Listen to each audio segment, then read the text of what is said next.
वाह तुझे माइटन जो घर आहे काथे कार भी हली हली सफा थकजी पई आ सस्ते थी पई बस से दानी वेजो आ तू कार जो फिक्र न कर कार के सके जी बीमारी आ मासी असां शहर में रहंदा आहियूं ॼाण पता से अब तो चयो त घर वेठो आ हाणे 3 कलाकनि खां इहा गाॾी पई थी हले पर अञा त घर तव्हांजो ॾिसण में कोन थो अचे मासी तू फिक्र न कर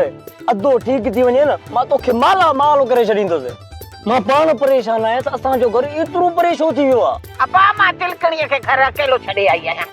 मूंखे उहा परेशानी ॾाढी आहे मासी तू चिलकणी जो फिक्र न कर मुंहिंजो भाउ ज़िंदगी ऐं मौत जी जंग विड़ी रहियो आहे उनजो सोच उनजो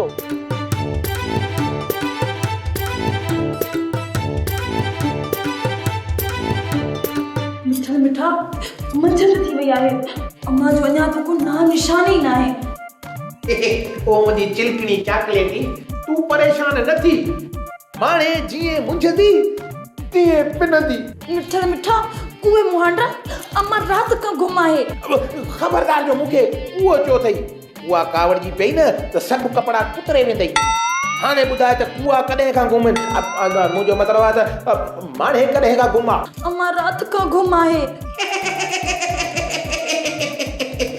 चङो थियो माणे राति जो हूअं ई नज़र ई न ईंदी इन जे करे तो सम्झो हूंदो त माणे राति खां गुम आहे हालांकि माणे सुबुह सवेरे पाड़े में हली वई हूंदी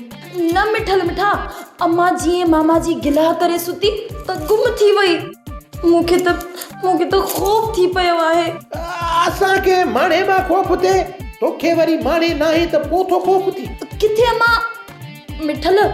चवां या न चवां जुमलो ॾाढो गंदो आहे तू न चओ समझण वारा पाणे सम्झी आ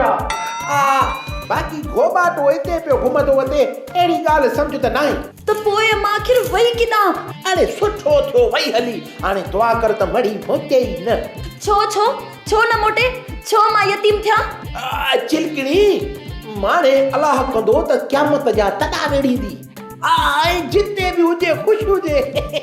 हाणे सॼी मिल्कियत थी तुंहिंजी ऐं मुंहिंजी बसि शादी करे ठठ सां वेही था रहूं ॻाल्हि त भली कई अथई पर अंदर खे सुकून न आहे